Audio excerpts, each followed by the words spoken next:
Hello students, welcome back to Gradify Academy. सबसे पहले तो मैं आप सबको बहुत थैंक्स बोलना चाहती हूँ for giving a very good response for standard 12th का अकाउंट्स एंड इको का जो हमने वीडियो डाला था, उसके लिए आपका रिस्पांस बहुत अच्छा था। Thank you so much. Now third year 6th sem का exams are approaching from March 18th, तो हम एक प्लेलिस्ट बनाने वाले हैं जिसमें TY सेम 6 का सारे अकाउंट्स के चैप्टर उसमें होंगे। तो आप उसमें वीडियोस को देखें और जो कुछ भी बेस्ट सिखा सकते हैं वो हम सिखाएंगे, जो आपको बहुत सिंपल वे में सारे चैप्टर्स कवर हो जाएगा। तो please visit our playlist for third year 6th sem. Now आज हम एक बहुत अच्छा चैप्टर फाइनेंशियल मैनेजमेंट में करने वाले हैं। TYBCom में बिजनेस मैनेजमेंट के जो स्टूडेंट्स हैं उनको फाइनेंशियल मैनेजमेंट, उसमें एक चैप्टर, बहुत इंपॉर्टेंट चैप्टर 15 मार्क्स के, 15 to 20 मार्क्स के लिए आता है, working capital management. Okay, this chapter is very important and it is very interesting. तो जो बेसिक्स होता है वर्किंग कैपिटल का मतलब होता है current assets minus current liability. So बहुत चैप्टर्स में हम ये इक्वेशन करते हैं, current assets minus current liability is equal to working capital. But उससे भी ज़्यादा इंपॉर्टेंट ये है, यू शुड नो कि करंट असेट्स में क्या क्या आइटम्स आते हैं। ओके, तो what are current assets and what are current liabilities. So what do we cover in current assets are cash and bank. Of course current assets का मतलब ही होता है liquid assets. Liquid assets means जो money form में होता है, या फिर वो असेट्स जो हम शॉर्ट टाइम में कन्वर्ट कर सकते हैं इनटू कैश और बैंक। सो करंट असेट्स में सबसे फर्स्ट है cash and bank, then bill receivable, debtors, prepaid expenses, outstanding income. ये सारे ही हमारे करंट असेट्स होते हैं। एंड बिसाइड्स दैट एक इम्पॉर्टेंट आइटम जो हमको वर्किंग कैपिटल में समझ के लेना है वो है स्टॉक। करंट असेट में स्टॉक भी होता है।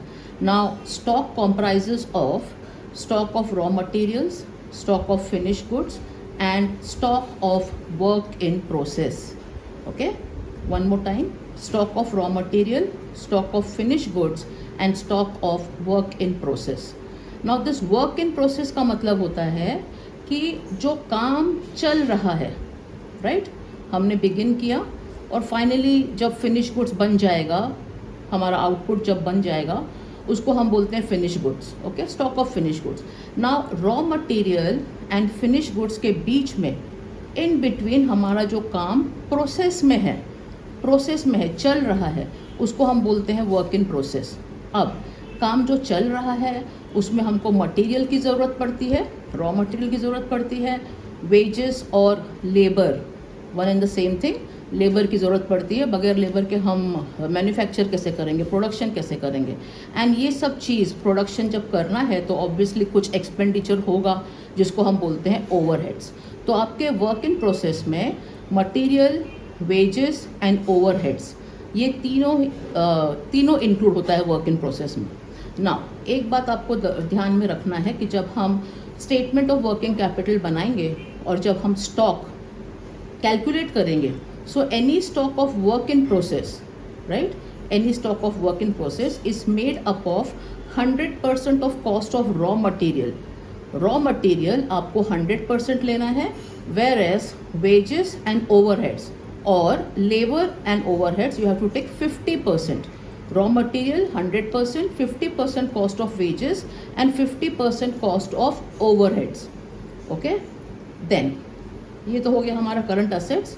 करंट लायबिलिटीज़ में we will take creditors, bank overdraft ले लेंगे अगर सम में दिया है तो, outstanding wages and outstanding overheads. Bank overdraft mostly नहीं आता है। Most of the things covered in current liabilities are creditors and outstanding expenditure, outstanding wages, outstanding overheads. Please be very careful students. Very common format तो ये हमारा है कि outstanding expenditure, right, and prepaid expenditure.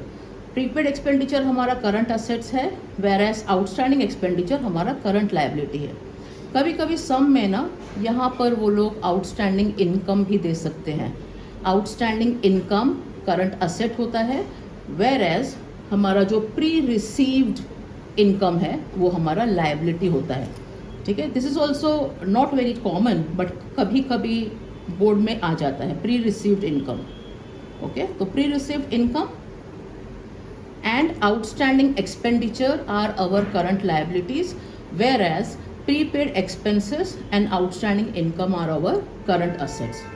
Okay, next point is estimate of activity or operation will be for certain number of units produced for a duration. जब आप अपना working capital आपको manage करना है, वर्किंग कैपिटल का मतलब होता है हमारे हाथ में वो कैपिटल, वो अमाउंट जो हमारे वर्किंग प्रोसेस में काम में लेना है, राइट। सो करंट असेट्स मतलब हमारा वो सब असेट्स है ना, उसमें से करंट लायबिलिटी जो पे ऑफ करना है, जब वो पे ऑफ हो जाएगा असेट्स माइनस लायबिलिटी, तो हमारे पास वो कैपिटल बनता है जो हम वर्क इन प्रोसेस में लगाएंगे, चीज़ों को मैन्युफैक्चर करने में लगाएंगे। Now statement of working capital में आपको वही चीज़ एक्टिविटी को बताना है। एस्टिमेट ऑफ एक्टिविटी और operation will be for a certain number of units. यहाँ पर आपको क्या करना है, आप वर्किंग कैपिटल का सम पढ़ेंगे, आपको पूरे सम में ड्यूरेशन दिया जाएगा, लाइक मे बी वो मंथ्स में हो या फिर वो वीक्स में हो या फिर वो डेज में हो। कैलकुलेशन कैसा होता है वर्किंग का, units into rate into the duration और द पीरियड, ये हम कैलकुलेट करेंगे। दिस इज द वर्किंग, हर एक आइटम, हर एक करंट असेट और हर एक करंट लायबिलिटी का हमको अमाउंट निकालना है। Okay, so how you will do that, level of activity, suppose say X number of units for the entire year. Now जो time lag है, राइट, जो टाइम लैग दिया है अगर वो मंथ्स में है, for example debtors are given a time lag of 2 months, creditors are given a time lag of 1 month। तो अगर 1 month में दिया है ना, मंथ्स में दिया है, तो what you will do, number of units upon 12 months। तो आपको उस पीरियड का, उस मंथ का जो आपको वर्किंग कैपिटल बनाना है, राइट, स्टेटमेंट जो बनाना है, वो नंबर ऑफ यूनिट्स आपको यहाँ पर मिल जाएगा मंथ्स का। अगर डेज में दिया है तो आपको number of units upon 365 days करना है, और अगर वीक्स में दिया है तो number of units upon 52 weeks करना है। जैसे for example, if the level of activities 30,000 units, okay, that will come to know, that will be given in the sum, या फिर कुछ ऐसा स्टेटमेंट दिया होगा जहाँ पर हमको ये यूनिट्स मिल जाएगा। तो आप क्या करेंगे, मंथ में अगर दिया है तो 30,000, मतलब the time lag given is in month, तो 30,000 डिवाइड बाय 12, तो आपको उस पीरियड का जिसका आपको वर्किंग कैपिटल स्टेटमेंट बनाना है उसका यूनिट्स मिल जाएगा। Okay, if it is given in days, so 30,000 divide by 365 days, और if it is given in week, so it is 30,000 upon 52 weeks. Okay, now हर एक चीज़ का हमको rate per unit, you should have rate per unit. So आप क्या करेंगे, एक एस्टिमेटेड कॉस्ट शीट बनाएंगे, छोटा सा कॉस्ट शीट, जिसमें रॉ मटेरियल्स एंड आपका raw material wages and overheads, this will give you total cost. Okay, then profit add करेंगे तो हमको सेल्स मिलता है। ये सब कुछ हम पूरा सम करेंगे तो it will be more clear. Now यहाँ पर to find the rate, estimate cost sheet per unit is prepared, and if mention, this is also very important, if mention provide for margin of safety. Margin of safety अगर sum में mention किया है तो ही आपको provide करना है, नहीं mention किया है तो it is not considered. Margin of safety is not considered in absence of any instruction or details. So this is the outline of the working capital ka sum. Now we are going to do one sum. This is an important sum which is illustration 9th in your textbook, काका limited. ये important क्यों है, क्योंकि mostly exam में ऐसा ही सम आता है, एक पीरियड का इन्फॉर्मेशन आपको दिया होगा and they will ask you to make the statement of working capital, statement of estimate working capital for the next period. Okay, so what you have to do, step number 1, read the entire sum very properly. ठीक है, सम आप पूरा अच्छे से पढ़ लेंगे तो आपको एक आउटलाइन मिल जाता है। Now let us read the sum. The management of Kaka Limited has asked you to prepare an estimated estimates showing the working capital requirement for 2016 and 17 along with estimated cost sheet. Okay तो यहाँ पर हमने ये format बना दिया है, ये 2016-17 का एस्टिमेटेड कॉस्ट शीट है.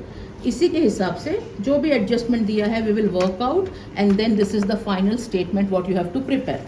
Now operating capacity is 40% giving output of 40,000 units for the year. This is for 15-16. Okay. Present position मतलब समझ लो ये आप एक अज्यूम करो कि हमारा जो करंट ईयर है वो 15-16 है और ये इंफॉर्मेशन 15-16 का दिया है. अब इसमें कॉस्ट स्ट्रक्चर में कोई भी अगर चेंजेस है फॉर 16 एंड 17 उसका वर्किंग आपको करना है और फिर 16 एंड 17 का एस्टिमेटेड वर्किंग कैपिटल आपको बनाना है. करंट ईयर 2015-16 में ऑपरेशन कैपेसिटी इज 40%, यानी कि जो ऑपरेट हो रहा है that is 40% of the output. Okay, यानी कि वो आउटपुट होगा 40,000 यूनिट्स फॉर द ईयर. 2015-16 में हम 40,000 यूनिट्स के लिए ये खर्चा कर रहे हैं. ठीक है, ये खर्चा कर रहे हैं and this is the profit what we are gaining. So raw material is 20 rupees per unit, cost structure per unit 20 rupees, direct labor is 15 rupees per unit, overhead is 10 rupees and profit is 5 rupees. ये है ना cost structure इन्होंने आपको बना के दिया हुआ है क्वेश्चन में. ओके तो जब मैं यहाँ पर raw material, direct labour and overheads को ऐड करेंगे हम तो हमको मिलेगा cost of production. Okay, cost of production, so that is 45. 20 plus 15 and 10 is 20, 30, 40, 45. Profit उन्होंने दिया है 5 rupees. So when I add profit 5 rupees my total sales is 50 rupees per unit in 2015 and 16. Okay, now for the next year 2016 and 17 for which we have to make an estimated working capital statement of estimated working capital. There the capacity is 60%. Okay, तो next year में हम ये current year में हम ये plan कर रहे हैं कि नेक्स्ट ईयर हम 60% of the production, 60% of the output बनाने वाले हैं और उसका खर्चा क्या होगा, what will be the cost and then accordingly what will be our working capital, हाथ में कितना पैसा रहेगा ताकि हम अपना प्रोडक्शन चालू कर सकें. This we are planning in 15-16. Okay, so operation capacity is 60%. तो 60% में कितने यूनिट्स होंगे? अगर 40% में 40,000 यूनिट्स है तो 60% में 60,000 होगा. करेक्ट ना? So you can do 40,000 divide by 40 into 60, that is 60,000 units. तो हम 2016-17 में 60,000 यूनिट्स प्रोड्यूस करने वाले हैं. ओके, नाउ पूरा सम हमने पढ़ लिया है और पढ़ने के बाद वी कम टू नो कि जो भी टाइम लैग दिया हुआ है ना for production process, for the customers, for the suppliers, for the outstanding expenditure, all the durations are given in months. Okay, all the duration are given in months. तो what you will do, you will divide the 60,000 by 12 months. ठीक है ना, per annum means 12 months. So if the information is in months so you will divide by 12. So as per this we get 5,000 units per month. So what statement we are going to prepare is for the month. Okay, तो एक महीने में हमारे पास working capital कितना बचने वाला है for the production purpose. Work in process में कितना कैपिटल बचेगा, that is working capital. Okay, now here they have given operating capacity is 60%, cost structure, raw material cost to increase by 10%. 2015-16 में 20 rupees per unit was the raw material. Okay, so this will be 20 and in 16-17 it has increased by 10%. So plus 10%. So 20 का 10% होता है 2 rupees, right? So this will be equal to 22 rupees in 2016-17, right? So this will become 20 plus 10. Wages in 15-16 was 15 rupees per unit 15 rupees per unit, and they have given direct labor cost to increase by 20%. So 15 rupees plus 20%. 15 rupees का 20% कितना होता है? 3 rupees, right? 1.5 and 1.5. So 15 plus 3, that is 18 rupees in 2016-17. Overheads are given as 10 rupees in 15-16, and here they are saying to increase by 20%. So that will be 10 plus 20% of 10 कितना होता है? 2 rupees. So 10 plus 2, that is 12 rupees. Okay, and overhead increase by 20%. Add this total cost, so it is 8, 10, 12, 2, 3, 4, 5. 52 rupees is my total cost for 2016-17.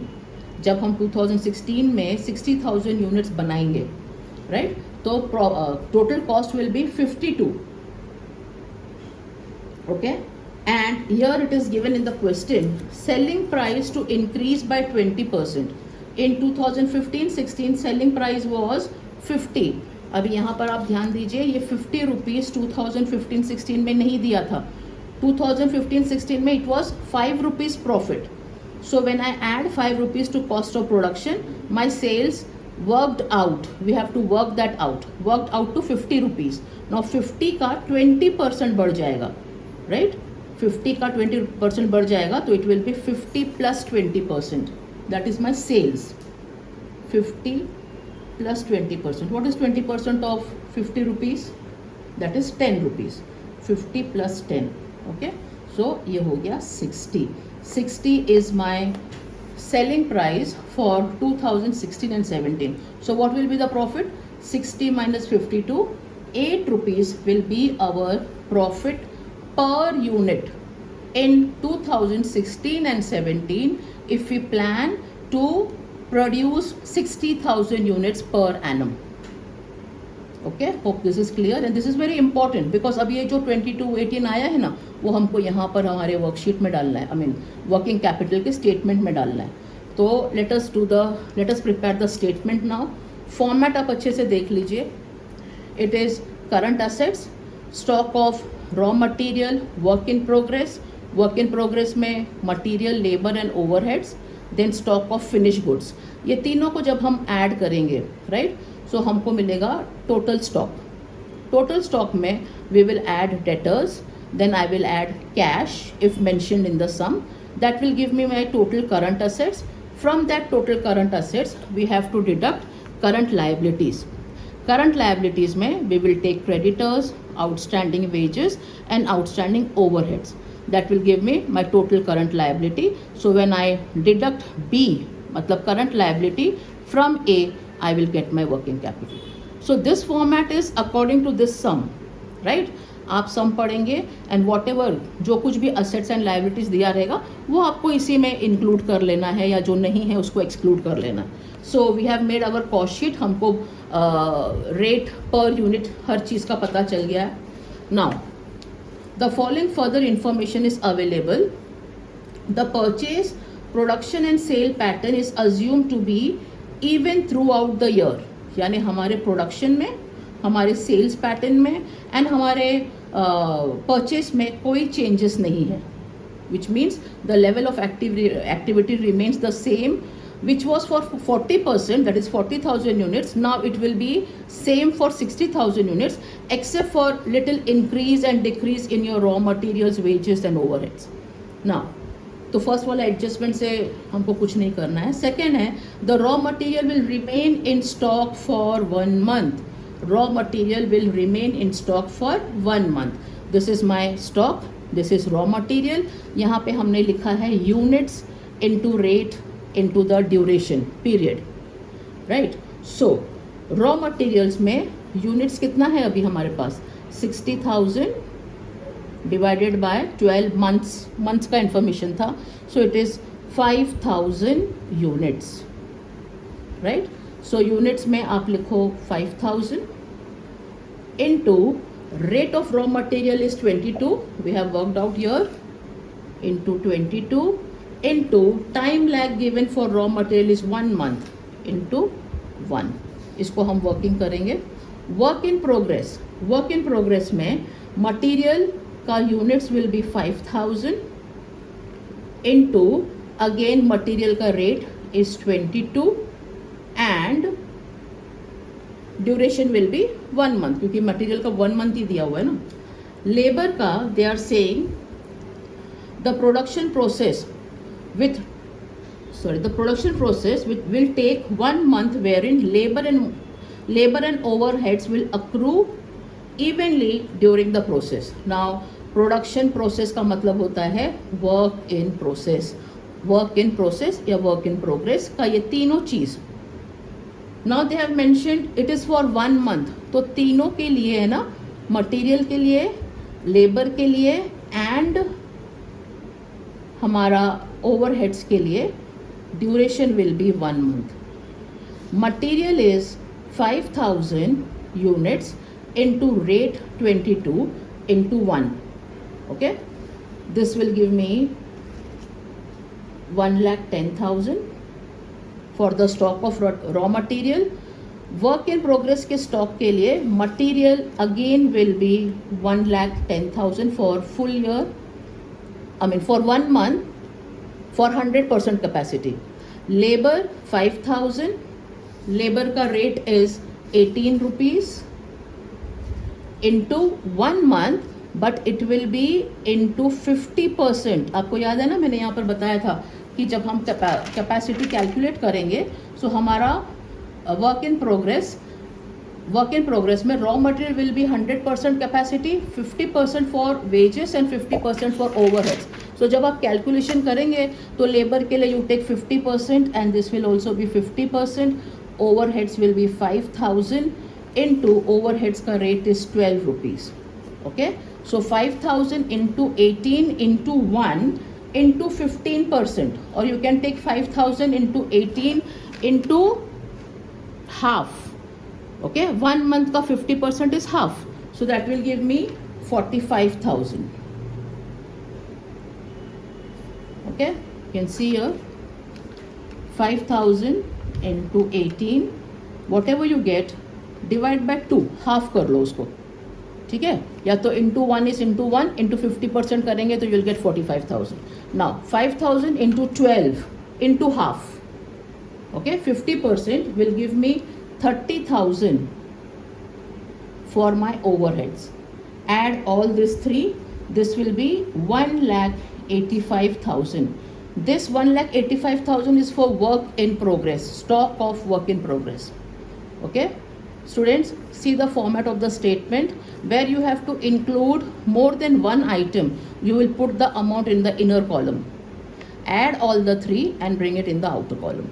अभी raw material में हमको कुछ add नहीं करना था तो डायरेक्टली हमने उसको आउटर कॉलम में डाल दिया. वर्क इन प्रोग्रेस में आपका 3 चीज़ है, material, labour and overheads. Add together in the inner column, bring it outside. Okay, next is my finish goods. Finish goods का 5,000. Okay, 5,000. Now you can see in the question here the finish goods will remain in stock for 2 months, right.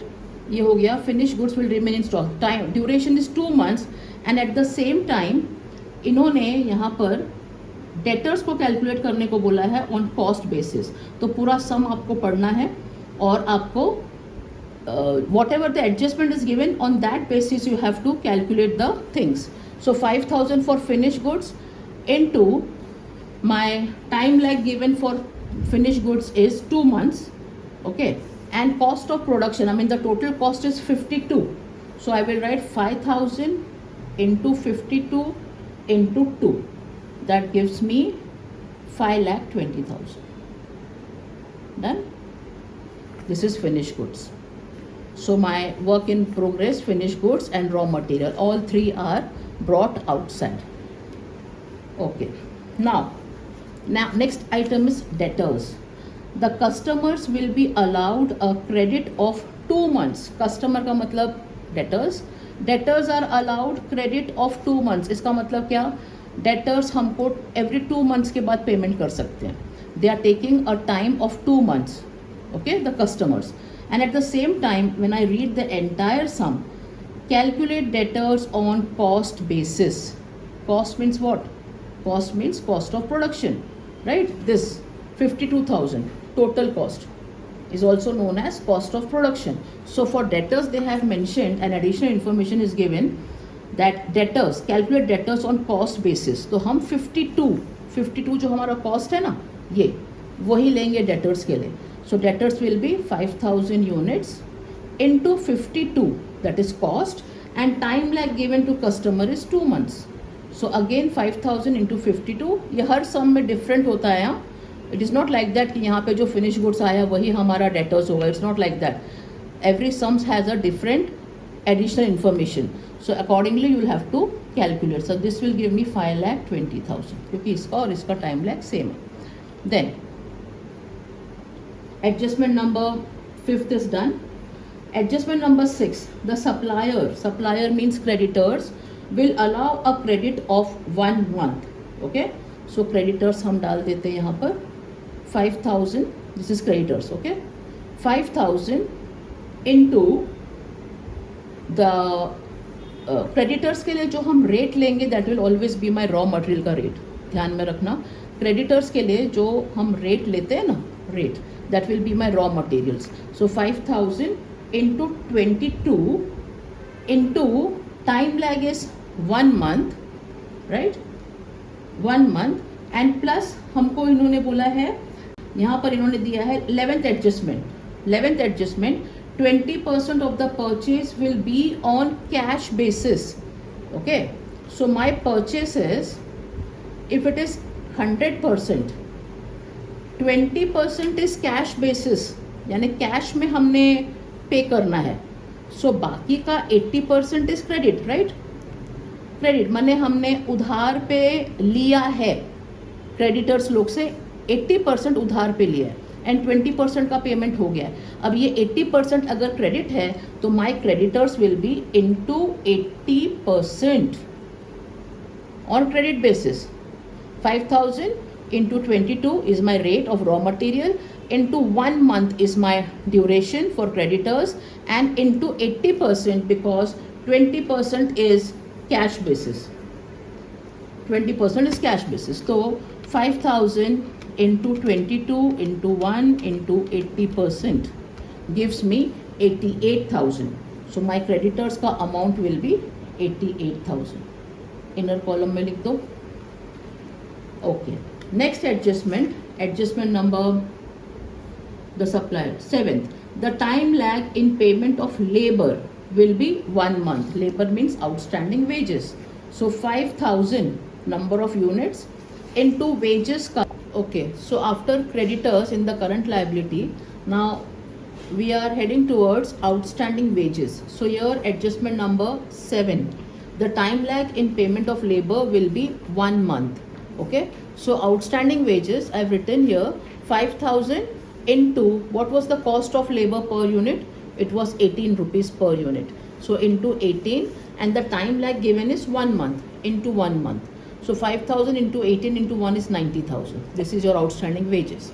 Next adjustment is time lag in payment of overheads will be half a month. Okay, so time given to the given for payment of overhead is 15 days, that is half a month. 5,000 units will remain the same into your rate of overhead is 12 rupees, and into time lag the duration is half a month. So 5,000 into 12 into half is 30,000. Now we will add all the 3 current liabilities and bring the amount in the outer column. You are not supposed to close this 13,60,000. Close means you don't put a line here because we have to deduct this 2,08,000 from this 13,60,000. 13,60,000 is my total current assets and 2,08,000 is my total current liabilities. Okay, 2,08,000 is my total current liabilities. So when I deduct 2,08,000 from 13,60,000, I get 11,52,000, which is my working capital. A, assets, B, liability. Current assets minus current liability is working capital. Okay, so this is how we do the sum. Statement of estimated working capital. इस तरह से आपको format follow करना है, format के हिसाब से आपको स्टेटमेंट बनाना है, वर्किंग करते जाइए, then calculate and put the amounts and finally you will get your working capital. तो होप आपको ये statement of estimate working capital chapter थोड़ा इजी वे में समझ में आया होगा। आपको सिर्फ फॉर्मेट फॉलो करना है, ओके। और अगर आपको वीडियो अच्छा लगा है, पसंद आया है, तो please like, share and subscribe. Thank you so much.